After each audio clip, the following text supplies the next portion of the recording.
Here's Emily Chapell. She is the player to watch on this team. Baseline drive, kick out. Open look, three, got it.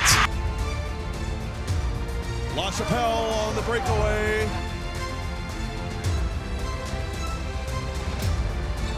32-32. 50, up, yep, and one. Got it, and the foul.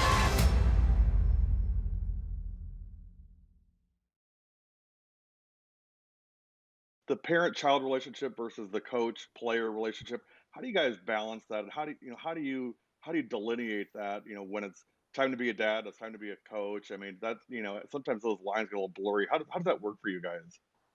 Yeah, it definitely gets blurry. I think I can credit my wife on this one. When the kids were young, and I was probably too much dad, during coaching, and she was a quick reminder about how to treat a kid when your own kid when they're playing for you. And ever since that day, I think I've taken a decent perspective on that balance, and I think it works out pretty well. We're not the family that makes the miserable car ride home.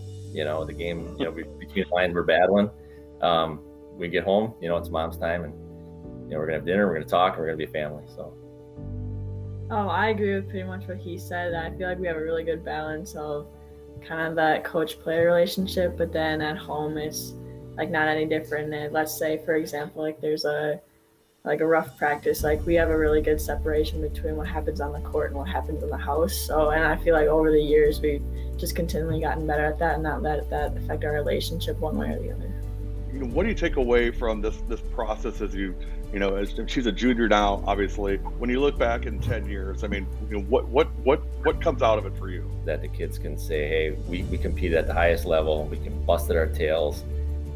Coach didn't have to make us do crazy punishments during practice, because we understood that we just owe it to each other to work hard, make each other better. And those are the lessons, I guess, that I hope we all get out of this in 10 years, I suppose. I really respect that you recognize the girls have to have fun, that they have to not just play basketball and be focused only on that. I mean, you guys, I've seen you do TikTok videos, I've seen you do things like that, with the kids. Emily, what does that do for you guys, for you and for your teammates? I mean, you're an all-state player, and so some people think, well, she's just focused on playing the game. She doesn't want any of that, any of that nonsense going on. But I would argue, I think you enjoy stuff like that. Yeah, for sure. And just the fact that we can, like he said, compete at the highest level, but also know that, like, it's just a journey that we get to go through together, like battle every day in practice, and then go in the games and just like put forth all our effort that we work together to do, and just like have fun while doing it. And the way that they incorporate those kind of things into it is just super cool and special. That junior class I've coached since third grade. The two seniors I've coached, because they're right along with that junior group. And now, Sammy, who's a sophomore this year, played up with our current juniors. So this group I've been with for a really long time, and we've been through a lot. And when it's all done and said and done, we have all these stories.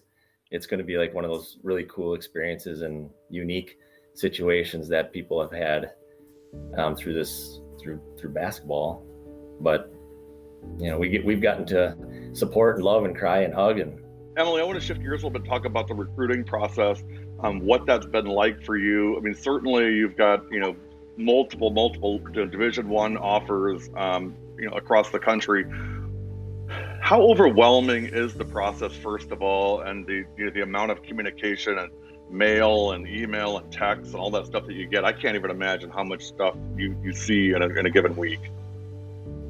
Yeah, the one thing that I always keep in mind is it's my own process. So you can control what you want to control and just really make it your own. But I have a ton of support at home. Like, my parents support me a ton. My older sister and younger brother, they're always right there by me, so they make it pretty easy. If I ever get overwhelmed, they're right there, pull me back in. So it's been really good, enjoyable. We have fun with it.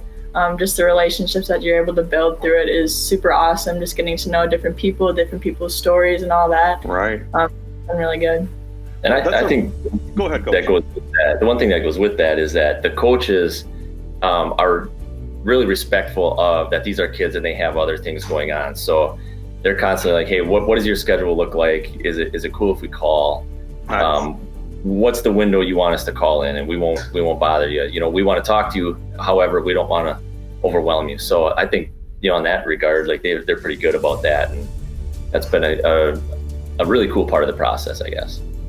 As you kind of go through that process, Emily, I mean, what are the things that you look for? Like, you know, these are like my top 3 things. I want this, and this if I could find it. Yeah, well, first of all, for me, it's all about relationships, like who I'm most comfortable with, who my parents are most comfortable with too, because like their family kind of becomes our family too. So that's really important to me. And then obviously academics, my parents can back this up too. Education, that's super important. Pretty close to number 1. Those kind of go hand in hand. The ball's going to stop bouncing. You're going to lace your shoes up and put them away for the last time. So that education part is really important. And then just like how you want to compete, like what conference you want to play and all that good stuff. Like that's a huge factor. Just kind of the secondary stuff like style of play, things like that.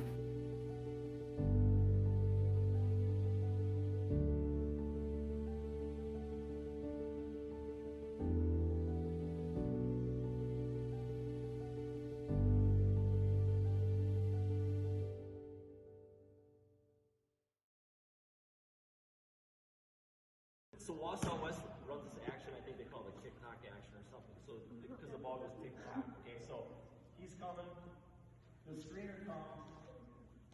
Even the sun sets in paradise.